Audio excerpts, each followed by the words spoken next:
नमस्कार सब गोटा के। आइ हम एक टॉपिक लऽ के एलहुँ हैं जे एखन बहुत परिवार में देखबै, समाज में देखबै, बहुत दिक्कत भऽ रहल छै एडजस्ट करऽ में। तो और दोसर के बारे में बहुत सोचता है, समाज की कहत, लोग की करत, या सामाजिक हम सामाजिक छी देखेता नहीं होइ छै। पहले पारिवारिक बनियो अहाँ, तकर बादे सामाजिक बनबै अहाँ। परिवारे से शुरू होइ छै। तो हुनका लेल हम किछु लाइन कहऽ चाहै छी जे सुनू अहाँ सब, उम्मीद करै छी बहुत नीक लागत।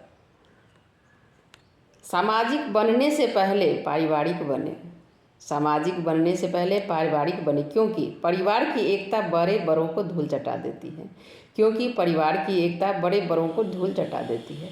परिवार में नियम नहीं व्यवस्था होती है, परिवार में सूचना नहीं समझ होती है, परिवार में कानून नहीं अनुशासन होता है, परिवार में भय नहीं भरोसा होता है, परिवार में शोषण नहीं पोषण होता है, परिवार में आग्रह नहीं आदर होता है, परिवार में संपर्क नहीं संबंध होता है, परिवार में अर्पण नहीं समर्पण होता है, परिवार में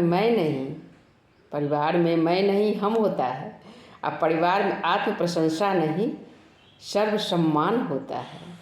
इसलिए स्वयं को परिवार से जोड़े रखें, स्वयं को परिवार से जोड़े रखें।